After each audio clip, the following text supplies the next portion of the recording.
자, 이 책은 앞서 말씀드린 바하고 같이 장애권하고 동물권을 서로 연결짓고 있어요. 어떻게 보면 이 책의 가치를 결정짓는 새로운 시각이라고 볼 수 있습니다. 제가 볼 때는 이러한 크로스를 어떻게 보셨는지 이제 좀 깊이 있게 논의를 한번 시작을 해보죠. 우선 가장 레디컬한 논쟁의 장에 있다고 말씀하신 박홍일 선생님. 어쨌든 제가 이 책을 좀 추천을 했고 여러 이제 세 분 선생님께서 이 책이 좀 읽기가 좀 힘들다라고 불평을 많이 하셨는데 뭐 인정하고요.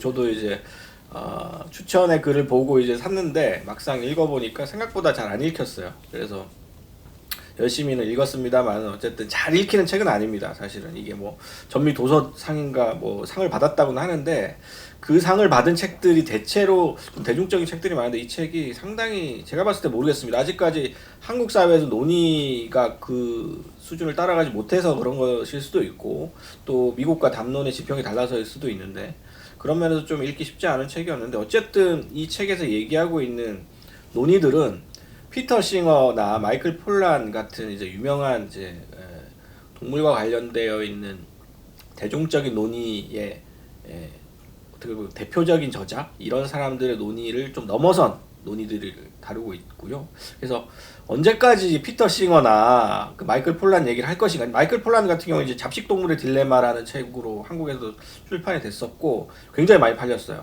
뭐 읽어보신 분들도 많을 테고.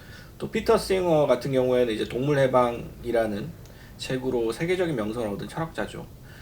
그래서 이 피터 싱어의 동물 해방에 관련된 담론에 대한 일종의 반박, 반론의 형태의 내용들이 이 책의 상당 부분을 차지하고 있습니다. 이 수나우라 테일러라는 사람은 이제 본인이 장애인이면서도 동물권이라든가 비거니즘, 채식주의에 대해서 관심이 굉장히 많은 사람이고 본인이 어렸을 때 이제 지적인 영웅이 바로 피터 싱어라고 여기서 얘기를 하고 있고요. 근데 나중에 이제 장애인 문제라든가 뭐 이런 공부들을 계속해 나가면서 피터 싱어가 얘기하고 있는 이 동물 해방의 담론이라는 것이 철학이 굉장히 문제가 많다. 그래서 본인이 그것에 대해서 좀 급진적인 혹은 근본적인 비판을 해야 된다라는 생각을 하게 되었다고 해요.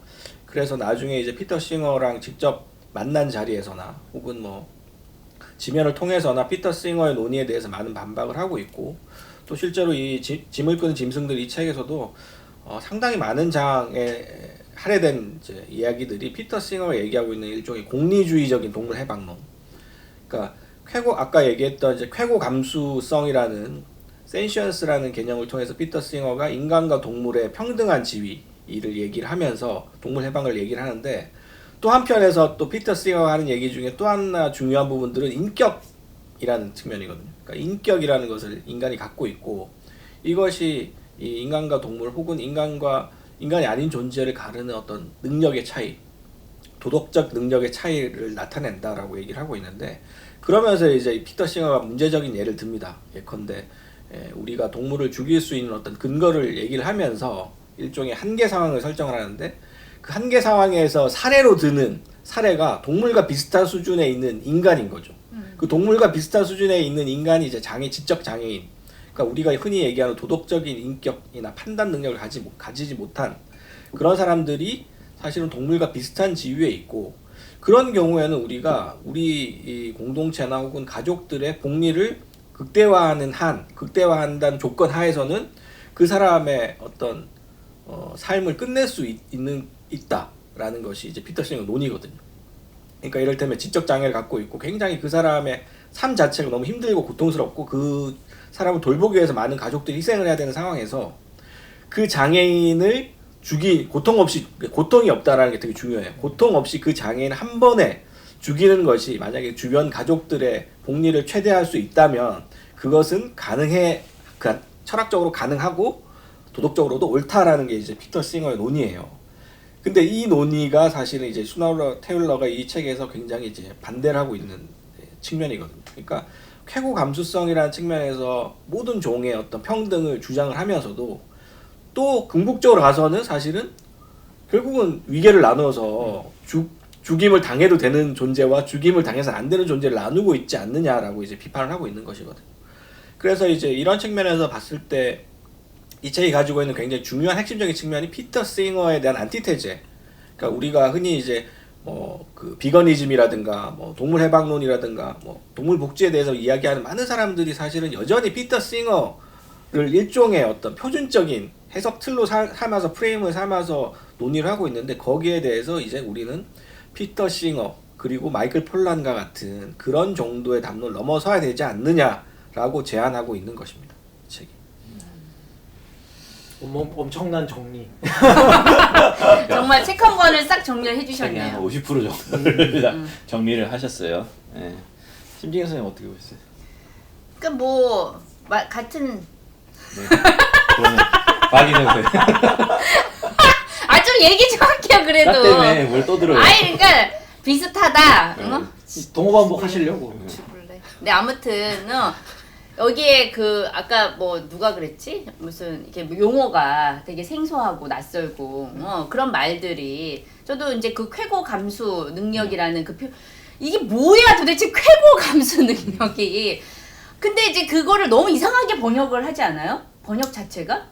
예, 그게 사실 센션스인데 응. 영어로는 이게 쾌고 감수성이라고 번역이 되고 쾌고 감수력, 쾌고 응. 감수 능력인데 쾌락과 고통이죠. 쾌고라는 게 그러니까 쾌락과 즐겁고 고통을 느낄 수 있는 능력. 뭐 이거를 이런 이제 거죠. 쾌고 감수 능력. 인간과 동물 모두 쾌락과 고통을 느낄 느낄 수 수 있는 능력이 있다. 있다. 그런 면에서 동물의 고통을 응. 외면해서는 안 된다. 그렇죠. 그게 이제 이 그렇죠. 아니 그래서 왜 서구의 몇몇 나라에서는 생선이 이제 살아있는 채로 식탁에 올라오면 안 되고 완전히 죽은 상태에서 그래서 산 낙지라든가 살아있는 애를 이제 뜨거운 물 속에다 넣고 우리나라에 찌개 보통 그렇게 끓이잖아요. 사람들 보는 앞에서 그렇죠. 이게 얼마나 싱싱한가 보여주려고. 그러니까 그런 거를 이제 너무나 이제 끔찍하게 생각하는 거죠. 근데 어떤 면에서는 그런 식의 비거니즘이라든가 동물 해방을 주장하는 사람들이 그 비유를 장애에 이제 비유를 한다든가 장애인을 그런 식의 비유로 가져와서 쓴다든가. 그러니까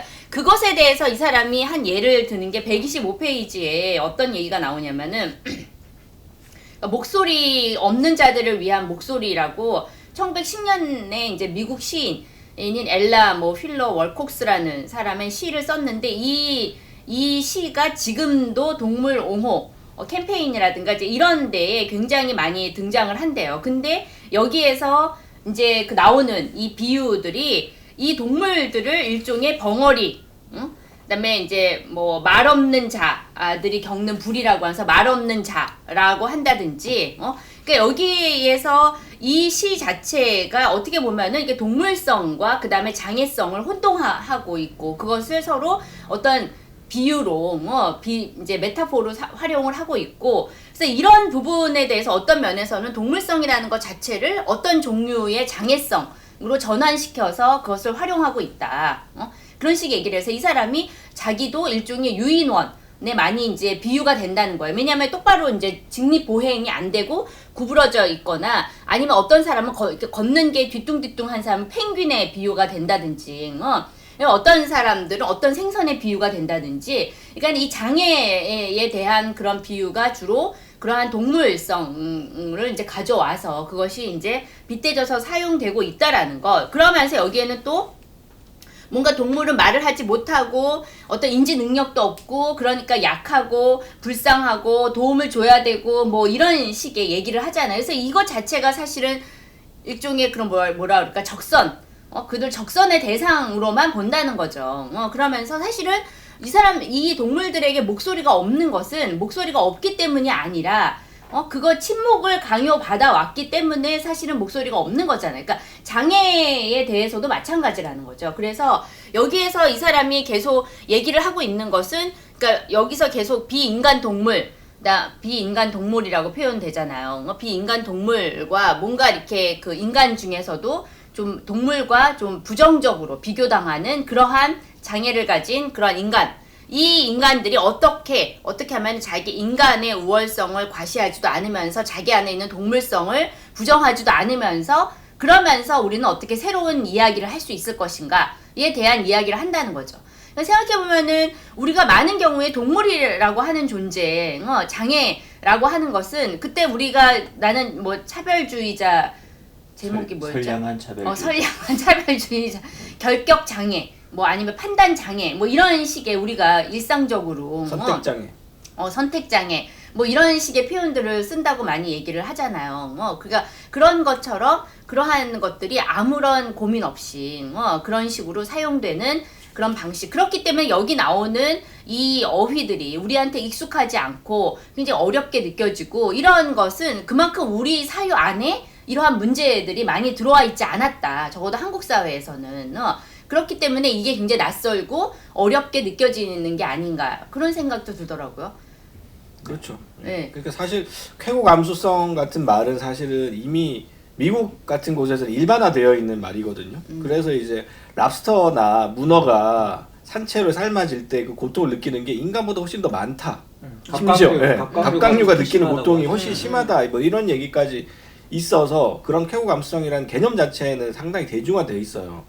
근데 한국 같은 경우에는 그런 얘기 자체가 사실 낯선데 심지어 그런 얘기에 대한 또 다른 비판까지 또 얘기를 하고 있거든 이 책이. 그러다 보니까 이중으로 더 이제 어려워지는 책이 되는 것이고. 근데 어쨌든 뭐 이 책에서 궁극적으로 얘기하고 있는 것은 그런 쾌고 감수성이라든가 피터 싱어류의 그 동물 해방론이 가지고 있는 긍정성은 인정을 합니다. 그런 것들이 인간 중심주의를 벗어날 수 있고 이를테면은 뭐 종차별주의라고 여기 표현하는 종차별주의를 넘어설 수 있는 어떤 가능성을 제시하는 것까지는 인정을 하는데 거기에 머물러서는 안 된다라고 얘기를 하는 거죠. 심지어 우리가 이제 거기에서 머무르는 순간 우리는 장애인과 동물을 혼동하게 되고 장애인의 지위를 사실은 이제 열등한 것으로 보게 되면서 또 다른 문제들을 만들어낸다라고 주장을 하고 있는 것이고요. 결국은 이 책에서 이 수나우라 테일러가 제안하고 있는 것은 이성 중심주의를 넘어서라는 것이거든요. 그러니까 이게 이제 철학적으로는 로고센트리즘이라고 얘기를 하는데 철학에서 흔히 얘기하는 로고센트리즘은 로고스 중심, 그러니까 이성을 중심으로 놓는 그런 이제 특유의 어떤 철학의 경향을 넘어서야 된다라고 얘기하고 거기에 이제 그 반대되는 어떤 것으로 제시되는 것이 뭐 감성, 정동 뭐 이런 것이거든요. 그런데 여기서 얘기하는 이성 중심주의는 그런 것도 아니에요, 사실은. 인간이 어떤 가치 부여를 하고 있는 판단력, 도덕적인 판단력이라든가 이성적인 판단력 자체가 사실은 굉장히 자의적으로 구성되어 있는 것이고 우리는 동물이나 혹은 다른 사물, 다른 존재가 가지고 있는 이성을 어떤 식으로든 평가하지 않는다라는 겁니다. 그 동물이라든가 혹은 뭐 더 열등한 우리가 존재라고 얘기하고 있는 생명체들이 나름의 이성이 있을 수도 있는데 우리는 그걸 아직 파악하지 못한 것일 수도 있는데 우리는 인간만의 이성으로 그걸 얘기를 하고 있기 때문에 그런 종류의 존재론적 차별마저도 넘어서는 그러니까 그런 종류의 이제 이성 중심주의를 넘어서야 된다는 얘기이기 때문에 상당히 좀 철학적으로도 굉장히 최전선에 있는 이야기라고 할 수 있죠. 그러니까 이것 자체가 어떻게 보면은 인간학과의 대결인 것 같아요. 그러니까 인간학이라고 우리가 이제 부르고 있는 그렇죠. 그러니까 이거는 이제 정통 학문이라고 말하기는 어렵고 어쨌거나 우리가 이제 철학 근대 철학 쪽의 계통 안에서는 그런 식으로 이야기를 하잖아요. 그러니까 인간이라고 하는 것 자체가 칸트 이후에야 개발된 것이다. 라고 했을 때 이 모더니즘적인 의미에서의 이성 중심적 인간. 그러니까 어떤 식으로 인간이라고 하는 존재를 구성하기 위해서 그러니까 어려운 표현으로 이제 실정성 이런 식으로 표현을 하는데 인간이라고 하는 것 자체가 인간인 어떤 내부의 실체 어떤 것이 있다라고 연기하지 마시고요. 예, 이야기를 할 때 그런 어떤 아니, 왜 실정성을 구박을 확보하기 위한 논리가 주로 이 종적 차별주의에 근거한다는 거죠. 그러니까 인간이라고 하는 것의 본질적 자질은 어디에 있어? 그것은 외부하고의 비교 속에 있어. 다른 종과의 비교 속에 있어. 근데 그 다른 종을 어떤 식으로 배제하고 추출할 것인가?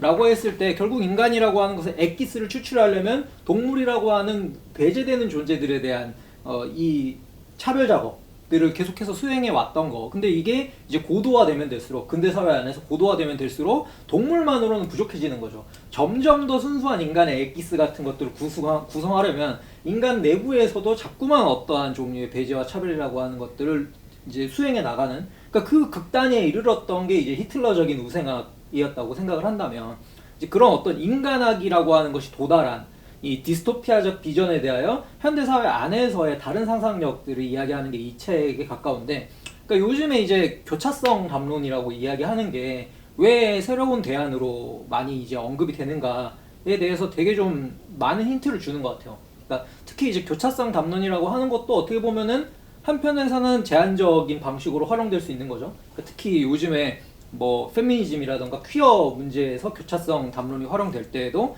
달리 생각을 하면 이게 굉장히 이제 정체성을 가로질러서 서로 어떻게 보면 우리가 동등한 측면에서 생각해 오지 않았던 이질적인 존재들과 자기 자신 내부에 있는 정체성을 혼용할 수 있는, 혼합시킬 수 있는 뭐 이런 방식으로 활용이 되는데 어떻게 보면 그 활용 자체도 다소 제한적이었을 수 있다는 거예요. 왜냐하면은 그것이 여전히 우리가 인간 중심적으로 혹은 비장애 중심적으로 이런 것들을 구성하고자 하는 종적 차별주의에 기본적으로 근거해 있기 때문에. 근데 이제 이 책의 교차성에 대한 힌트는 이거를 우리가 교차성이라고 하는 범주에 어떻게 보면은 극단화까지 나아가면은, 그러니까 말 그대로 탈인간화하지 않고서는 교차성 자체를 사유할 수 없게 되는 지점까지도 나아가게 되는 것 같아요.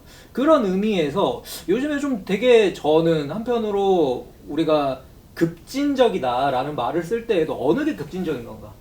특히 이제 막 그 여성인권 관련된 급진성에 대한 이해도 많이 다르잖아요. 그러니까 한편에 요즘에 교차 페미니즘이 있고 급진 페미니즘은 또 다른 거고 이런 식으로 해가지고 이 둘 사이의 충돌 같은 것들도 많이 발생을 하는데, 사실은 보면 이 교차성이라고 하는 단어 자체가 가지고 있는 급진성의 가능성이 훨씬 더 넓은 거 아닌가? 저는 약간 이 책 읽으면서 그런 생각도 들게 되더라고요.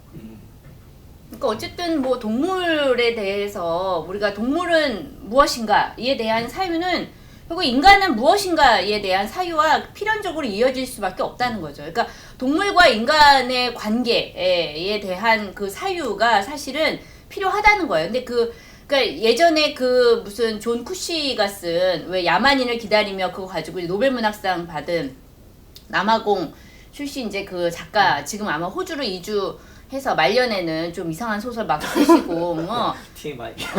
TMI. 그래서 정말 나이 들면 소설 쓰면 안 되는구나 막 이런 생각도 사실은 들었는데, 근데 어쨌든 이제 그분이 쓴 이제 그 뭐 엘비스 제목이 뭐지? 엘리자베스 코스텔로라는 소설이 있어요. 근데 약간 소설로서는 완성도가 좀 떨어지는 소설이에요. 근데 거기에 이제 엘리자베스 코스텔로라는 어떤 그 노 작가, 이제 여성 노 작가가 이제 이제 약간 자기 얘기예요. 그래서 자기 그 쿠시가 좀 이제 뭐 문학상을 많이 받았으니까 문학상 받으면 항상 이렇게 수상 소감을 얘기하잖아요. 그러니까 그 수상 소감으로 쓴 거를 모아가지고 어떻게 좀 그 재활용해서 소설로 해볼까 뭐 하는 이제 그런 식으로 해서 기획한 소설이 이제 엘리자베스 코스텔로인데, 뭐 맞지도 않고 플롯이 인물도 갑자기 바뀌고 뭐 그래서 소설로서의 완성도는 떨어지는데, 그 전반부에 어떤 얘기가 있냐면 인간과 동물에 대한 얘기를 해요. 그래서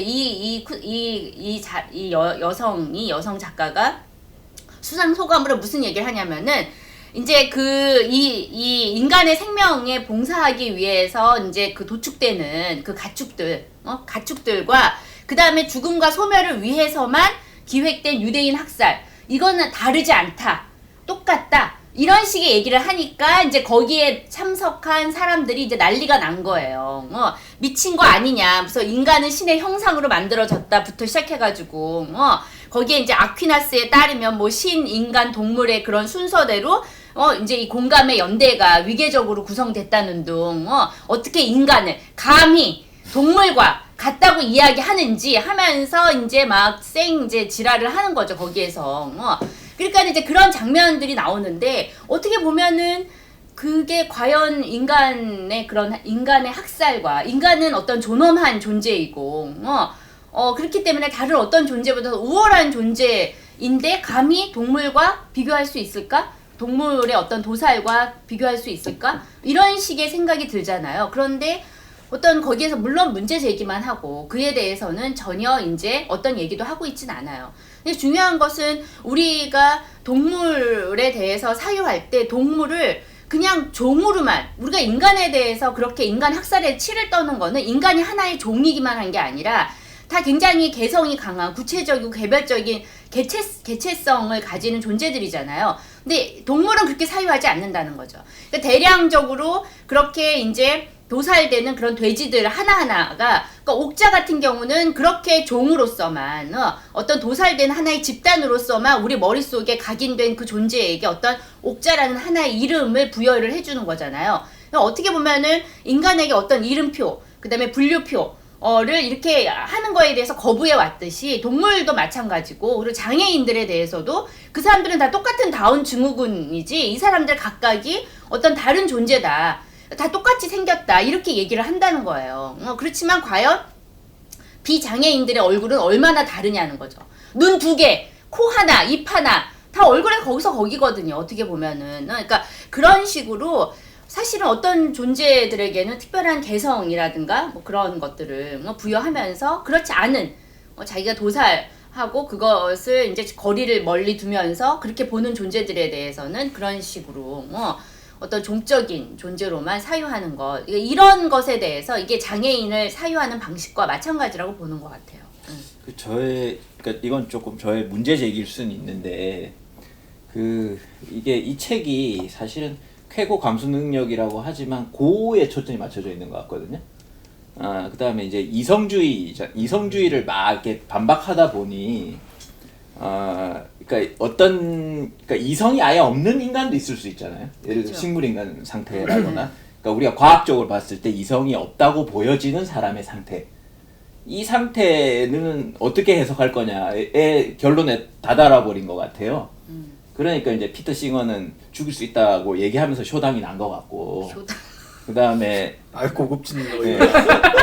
고급진 그 다음에 이 사람은 그러니까 이성 중심으로 생각하면 안 된다. 그러니까 고통 중심으로 우리는 생각해야 된다. 라고 얘기하면서 이제 제가 볼 때 이 책이 약간 어떻게 보면 결론 비슷하게 제시한 게 억압의 연대인 것 같거든요. 그러니까 장애나 동물이나 억압당하는 방식이 비슷하다. 편견이나 이런 쪽으로 해서 억압당하는 방식도 비슷하고 그래서 그 고통의 연대로 포커싱을 맞추고 있다는 생각이 들었어요. 그러니까 막 이렇게 논의는 되게 풍성한데 결국 이렇게 던지는 어떤 마지막 결론 그러니까 어떻게 보면 피터 싱어 넘어서기에서의 결론은 억압당하는 방식이 비슷하므로 우리는 장애나 동물권이나 다 관심을 가져야 된다라는 쪽으로 이 책이 연결되고 있는 것 같아요. 한 300페이지쯤에. 그래서 이 결론에 대해서 한번 이야기를 해볼 필요가 있지 않을까 싶어요. 그러니까 이 사람이 얘기하고 있는 건 사실은 이 고통이라는 것도 물론 중요한데 이 궁극적으로 이 스나우라 테일러가 얘기하고 있는 것은 이성이라고 하는 것이 단일하지 않다라는 거거든요. 그러니까 다운 증후군을 앓고 있는 장애인이 느끼는 이 세상과 그냥 우리가 흔히 얘기하는 비장애인, 정상인이라고 그렇게 얘기되는 사람이 느끼는 세상은 다르다는 거죠. 그 다름 자체를 우리가 어떤 방식으로 인정할 수 있을까라는 게 이 책에 가진 가장 큰 문제의식이고 방법이 없죠. 지금 현재로서는 없죠. 그런 방법이 어디 있어요? 이 책이 이제 최전선에 있다는 게 그런 것이고 사실은 제가 이 책을 사상의 최전선이라고 얘기하는 것이 이게 실제로 지금 철학계에서 논의되고 있는 소위 말하는 존재론적 전회 온톨로지컬 턴이라고 얘기하는 언어적 전해 이후에 이제 지금 새롭게 뭔가 존재 자체에 대한 어떤 사회가 바뀌고 있는 여러 가지 흐름들이 각 분야에서 나오고 있는데 그런 흐름들과 조금 보조가 맞춰지고 있다는 느낌이 들어요. 그러니까 그 존재론적 전해라는 거를 이제 그 대표적인 저작으로 들 수 있는 것이 이제 비베로스 디 가스트로라는 브라질 인류학자가 쓴 식인의 형이상학이라는 책이 있어요. 이 책도 제 쉽지 않은 책인데 그 책에서 얘기하는 것이 다문화주의에 반대되는 의미로서의 다자연주의거든요. 다문화주의는 우리가 흔히 진보주의자나 좌파들이 얘기하는 어떤 진보적 이상이에요. 예컨대 우리는 다 다른 사회에 살고 있고 다른 문화권에 있지만 그 다른 문화들 다 각자 다원적으로 존중하며 살아야 된다라는 게 다문화주의잖아요. 멀티컬처럴리즘이잖아요. 그런데 이 다자연주의자들은 그런 멀티컬처럴리즘이 궁극적으로 다다른 것이 지금 이 세상이다. 사람들을 차별하고 인종차별주의가 만연하고 이렇게 사람들을 학살하고 하는 것들이 여전히 만연한 사회가 바로 그 리버럴들이 상상했던 진보주의가 다다른 혹은 그 다문화주의가 다다른 종착지가 여기다 라고 이제 그런 문제의식을 갖고 있는 게 다자연주의고 다자연주의는 뭐냐면 그 표범이나 인간이나 느끼는 자연이 다 다르다는 거예요. 각자가 느끼는 자연이 각자 그 종마다 다르다는 거죠. 그래서 자연이 각자가 다 다른 것이기 때문에 다자연주의인 것이고 그래서 이제 기존의 이 이성중심주의 혹은 서구의 과학주의자들이 가지고 있는 생각은 뭐냐면 우리는 다 각자 문화는 다르지만 자연은 하나야. 그래서 자연을 파악하는 우리의 인식도 하나일 수밖에 없어. 그래서 자연과학이라는 게 등장한 거잖아요. 훔볼트 이후에 자연이 발명되었다라고 얘기하는 것이 바로 그거거든요. 객관으로서의 자연이. 네, 객관으로서 자연은 하나밖에 없는 거죠. 이 세상에서 자연이라는 건 딱 하나밖에 없고 그것을 파갈 수 있는 것도 과학이란 자연과학이라는 딱 하나의 방법밖에 없다라는 게 그 다문화주의의 바탕에 깔려있는 게 그 과학주의적인 사고방식이란 말이죠. 그런데 그거를 전복하는 것이 바로 다자연주의라는 사고방식이고 그것이 저는 이 책에서 수나우라 테일러가 얘기하는 장애인이 느끼는 세계는 비장애인이 느끼는 세계가 다르다. 그걸 인정해야 된다라는 것과 통하는 말이라고 생각을 하거든요.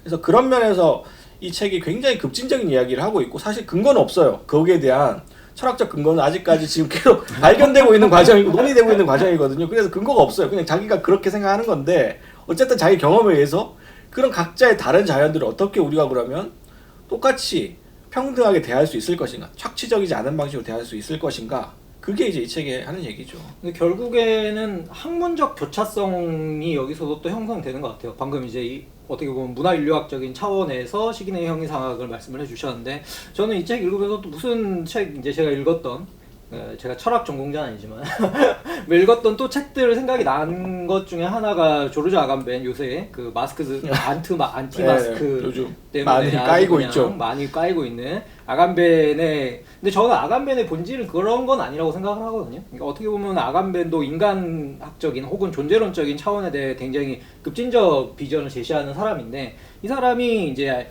아우슈비츠에 남은 것들, 그러니까 이런 책들 안에서 결국에는 발견하려고 했던 건 어떻게 인간이 인간으로부터 얼굴을 지워낼 수 있는가.